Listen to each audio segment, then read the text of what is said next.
ஆகாஷவாணி.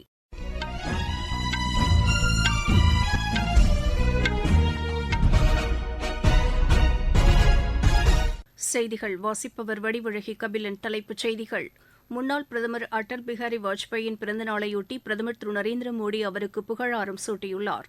ராணுவ தலைமை தளபதி ஜெனரல் மனோஜ் பாண்டே இன்று ஜம்மு காஷ்மீருக்கு பயணம் மேற்கொண்டுள்ளார்.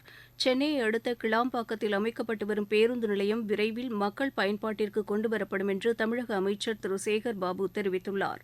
ஏசுபிரான் அவதரித்த கிறிஸ்துமஸ் பண்டிகை இன்று உலகம் முழுவதும் உற்சாகத்துடன் கொண்டாடப்பட்டு வருகிறது.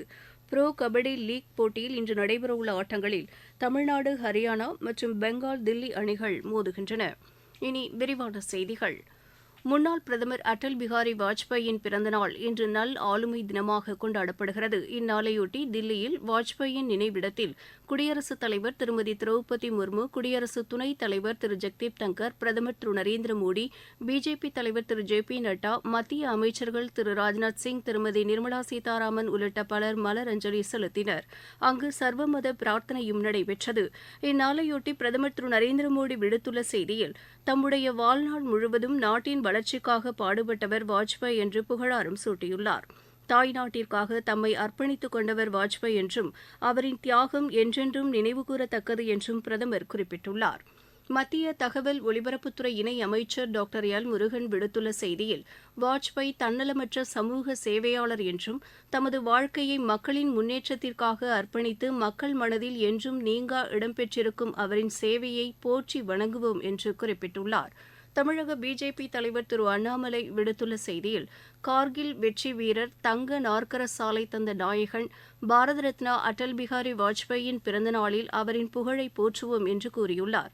வாஜ்பாயின் 99வது பிறந்த நாளையொட்டி பிஜேபி நாடு முழுவதும் பல்வேறு நிகழ்ச்சிகளுக்கு ஏற்பாடுகள் செய்துள்ளது.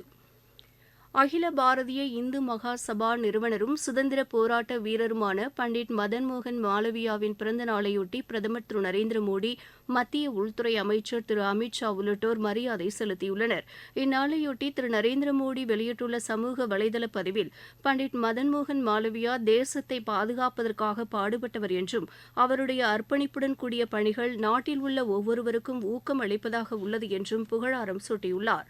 உள்துறை அமைச்சர் விடுத்துள்ள செய்தியில், நாட்டின் எதிர்காலத்தை, கலாச்சாரத்தை பேணி பாதுகாப்பதற்காக தமது வாழ்நாளை அர்ப்பணித்தவர் என்று குறிப்பிட்டுள்ளார். மதிப்புமிக்க இந்தியாவின் கலாச்சாரத்தை இளைஞர்களிடம் கொண்டு சேர்ப்பதில் பெரும் பங்கு வகித்தவர் மதன்மோகன் மாலவியா என்றும் அவர் கூறியுள்ளார்.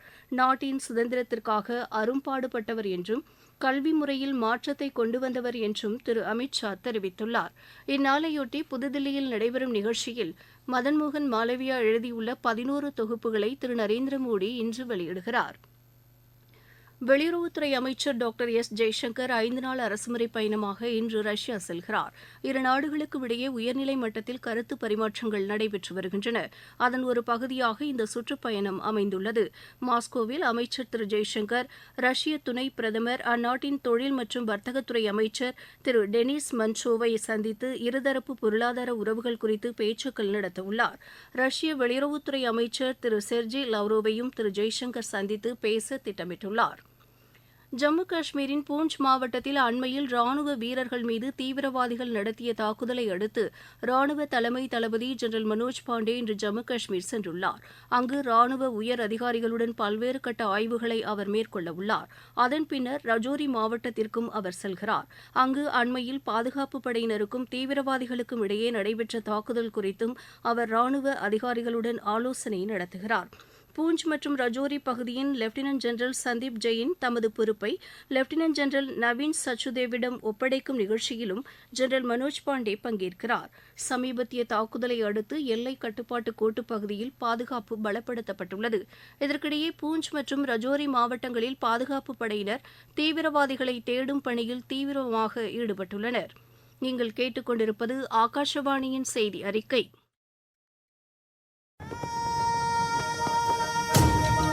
यही समय है, सही समय. இதுதான் வேளை, சரியான வேளை. ஒவ்வொரு தேசத்தின் வளர்ச்சி பயணத்தின் போதும் தேசம் முன்வந்து புதிய உறுதிப்பாடுகளோடு முன்னேற்ற பாதையிலே பயணிக்கக்கூடிய அற்புதமான ஒரு வேளையும் பிறக்கும். புதிய பாரதத்தின் துவக்கத்தின் இது அமுத காலம். இதுவே கோடானு கோடி நாட்டு மக்களுடைய உறுதிப்பாடாகும். அமுத காலம் 25 ஆண்டுகளுக்கு ஆனது. ஆனால் நாம் நம்முடைய லட்சியங்களை அடைவதற்காக இப்போதிலிருந்தே முனைப்புடன் செயல்பட வேண்டும். भारत को गढ़ने का यही समय है. இயேசு கிறிஸ்து அவதரித்த தினமான கிறிஸ்துமஸ் பண்டிகை இன்று உலகம் முழுவதும் வழக்கமான உற்சாகத்துடன் கொண்டாடப்பட்டு வருகிறது. இந்நாளையொட்டி தேவாலயங்களில் சிறப்பு பிரார்த்தனைகள் நடைபெற்று வருகின்றன. இதனையொட்டி பிரதமர் திரு நரேந்திர மோடி விடுத்துள்ள வாழ்த்துச் செய்தியில் அனைவருக்கும் மகிழ்ச்சி, அமைதி, வளர்ச்சியை இந்த தினம் கொண்டு வரட்டும் என்று குறிப்பிட்டுள்ளார். மத நல்லிணக்கத்திற்கு எடுத்துக்காட்டாக இந்த தினம் திகழ்வதாகவும் உலகத்தில் உள்ள மக்கள் அனைவரும் ஆரோக்கியத்துடன் வாழ வேண்டுமென்றும் தமது வாழ்த்துச் செய்தியில் பிரதமர் கூறியுள்ளார். இயேசு கிறிஸ்துவின் போதனைகளை அனைவரும் பின்பற்றி வாழ்வில் உயர வேண்டுமென்றும் திரு நரேந்திர மோடி தெரிவித்துள்ளார். சென்னையை அடுத்த வண்டலூர் கிளாம்பாக்கத்தில் அமைக்கப்பட்டு வரும் பேருந்து நிலையம் விரைவில் பொதுமக்கள் பயன்பாட்டிற்கு கொண்டுவரப்படும் என்று தமிழக அமைச்சர் திரு சேகர் பாபு தெரிவித்துள்ளார். இன்று பேருந்து நிலையத்தை ஆய்வு செய்த பின்னர் செய்தியாளர்களிடம் பேசிய அவர் 86 ஏக்கர் நிலப்பரப்பில் அமைக்கப்பட்டு வரும் இந்த பேருந்து நிலையத்தில் தினமும் 2310 பேருந்துகள் வந்து செல்லும் என்று கூறினார். இந்த பேருந்து நிலையத்தில் ஓட்டுநர், நடத்துனர், ஓய்வறைகள், மருத்துவ சிகிச்சை அளிப்பதற்கான வசதி, பெட்ரோல், டீசல் நிரப்பும் நிலையம் உள்ளிட்ட பணிகள் தற்போது நடைபெற்று வருவதாக திரு சேகர் பாபு தெரிவித்தார். வாரணாசியில் நடைபெற்று வரும் காசி தமிழ்ச் சங்கமம் நிகழ்ச்சியில் பங்கேற்பதற்காக கோயம்புத்தூரிலிருந்து இன்று மேலும் 36 பேரும், சேலத்திலிருந்து 35 பேரும் ரயில் மூலம் புறப்பட்டுச் சென்றனர். ஒரே பாரதம் உன்னத பாரதம் என்ற நோக்கில் செயல்படும் 2வது கட்ட காசி தமிழ்ச் சங்கமம் நிகழ்ச்சியில் இவர்கள் பங்கேற்கின்றனர். இந்த பயணம் தங்களுக்கு மகிழ்ச்சி அளிப்பதாகவும் இதன் மூலம் சமூக கலாச்சாரம் குறித்த தகவல்களை அறிந்து கொள்வதற்கு இது உதவிடும் என்றும் பங்கேற்பாளர்கள் தெரிவித்தனர். என் பேர் சாந்தா, நான் டைலரிங் பண்ணுறேன். சேலம் மாமாப்பேட்டிலேருந்து வந்திருக்கேன். ரொம்ப நாள் ஆசை, ரொம்ப சந்தோஷமாக இருக்குது எங்களை கூட்டிகிட்டு போகிறது. காசி போனால் புண்ணியம் கிடைக்கணும் நிறைய பேர் சொல்லியிருக்காங்க.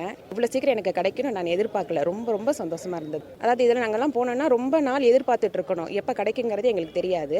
இது செலவு பண்ணிட்டு போகிற அளவுக்கு எங்களுக்கு வசதி இல்லை. அவங்களே கூட்டிகிட்டு போகிறதுனால ரொம்ப சந்தோஷமாக இருக்குது. இது என் பேர் நல்லா சொல்லுவாங்க. எனக்கு பார்த்தீங்கன்னா நான் ஆல்ரெடி காசி போயிருந்தா கூட இந்த தமிழ் சங்கமத்தில் போகணுங்கிற ஆசை எனக்கு ரொம்ப நாளாக இருந்துச்சு. ரொம்ப சந்தோஷமாக இருக்கும். அதுவும் அரசோட பயணத்தில் போகிறது நல்லா இருக்கு.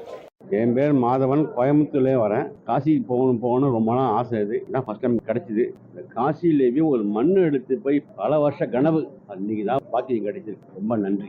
நாடு முழுவதும் மேற்கொள்ளப்பட்டு வரும் நமது லட்சியம் வளர்ச்சியடைந்த பாரதம் யாத்திரை பொதுமக்களிடையே பெரும் வரவேற்பை பெற்றுள்ளது. மத்திய அரசின் திட்டங்கள் குறித்து விழிப்புணர்வு ஏற்படுத்தப்படுவதோடு விடுபட்ட பயனாளிகளுக்கு திட்டங்கள் சென்றடைவதை உறுதி செய்யும் நோக்கில் இந்த யாத்திரை நடத்தப்பட்டு வருகிறது. தருமபுரியில் நடைபெற்ற இந்த யாத்திரை நிகழ்ச்சியில் மத்திய அரசின் நலத்திட்டங்கள் குறித்து மக்களிடையே விழிப்புணர்வு ஏற்படுத்தப்பட்டது. மத்திய அரசின் இலவச சமையல் எரிவாயு திட்டம் தங்களுக்கு மிகவும் பயனுள்ளதாக இருப்பதாக பயனாளிகள் தெரிவித்தனர். வினிதா, சின்னத்தடங்கம், தர்மபுரி மாவட்டம். இதுக்கு முன்ன நாங்க விறகடுப்புல தான் செஞ்சுட்டு இருந்தோம். இலவச கேஸ் உஜ்வாலா திட்டத்துல இப்போ கேஸ் யூஸ் பண்றதுனால நிறையவே பெனிஃபிட் இருக்குது. என் பேர் ஷாலினி. பிரதமரோட உஜ்வாலா திட்டத்தினால ரொம்ப பயனுள்ளதா இருக்காது. மோடி சாரோட இந்த திட்டத்தினால சமையல் சீக்கிரமா செய்ய முடியுது. விறகடுப்புல ரொம்ப கஷ்டப்படுவோம். இதனால ரொம்ப யூஸ்ஃபுல்லா இருக்கு. வேலைக்கும் சீக்கிரம் போக முடியுது. விலையும் குறைச்சிருக்காங்க. அதனால எங்களுக்கு ரொம்ப பயனுள்ளதா இருக்குது. காசா மீது இஸ்ரேல் நடத்திய வான்வழி தாக்குதலில் 68 பேர் கொல்லப்பட்டதாக தகவல்கள் தெரிவிக்கின்றன. பாலஸ்தீன ஹமாஸ் அமைப்பினருக்கும் இஸ்ரேல் ராணுவத்தினருக்கும் இடையே தொடர்ந்து சண்டை நடைபெற்று வருகிறது. கிறிஸ்துமஸ் பண்டிகை கொண்டாடப்பட்டு வரும் நிலையிலும் தாக்குதல் சம்பவங்கள் தொடர்ந்து வருவது குறித்து மக்கள் வேதனை அடைந்துள்ளனர். இதனிடையே இஸ்ரேல் ராணுவத்தால் பிடித்து வைக்கப்பட்டுள்ள பாலஸ்தீனியர்களை விடுவிக்கும் முயற்சியில் எகிப்து நாடு ஈடுபட்டுள்ளது. ஹமாஸ் அமைப்பால் பிடித்து வைக்கப்பட்டுள்ள 129 இஸ்ரேலியர்களை விடுவிக்க வேண்டுமென்று கோரி இஸ்ரேல் மக்கள் ஆர்ப்பாட்டம் நடத்தி வருகின்றனர். புரோ கபடி லீக் போட்டியில் இன்று நடைபெறவுள்ள ஆட்டங்களில் தமிழக அணி ஹரியானா அணியையும், பெங்கால் தில்லி அணியையும் எதிர்கொள்கின்றன. இப்போட்டிகள் சென்னையில் நடைபெறுகின்றன. மீண்டும் தலைப்புச் செய்திகள். முன்னாள் பிரதமர் அடல் பிஹாரி வாஜ்பாயின் பிறந்த நாளையொட்டி பிரதமர் திரு நரேந்திர மோடி அவருக்கு புகழாரம் சூட்டியுள்ளார். ராணுவ தலைமை தளபதி ஜெனரல் மனோஜ் பாண்டே இன்று ஜம்மு காஷ்மீருக்கு பயணம் மேற்கொண்டுள்ளார். சென்னையை அடுத்த கிளாம்பாக்கத்தில் அமைக்கப்பட்டு வரும் பேருந்து நிலையம் விரைவில் மக்கள் பயன்பாட்டிற்கு கொண்டுவரப்படும் என்று தமிழக அமைச்சர் திரு சேகர் பாபு தெரிவித்துள்ளார். இயேசுபிரான் அவதரித்த கிறிஸ்துமஸ் பண்டிகை இன்று உலகம் முழுவதும் உற்சாகத்துடன் கொண்டாடப்பட்டு வருகிறது. புரோ கபடி லீக் போட்டியில் இன்று நடைபெறவுள்ள ஆட்டங்களில் தமிழ்நாடு, ஹரியானா மற்றும் பெங்கால் தில்லி அணிகள் மோதுகின்றன. இத்துடன் இந்த செய்தி அறிக்கை நிறைவு பெற்றது.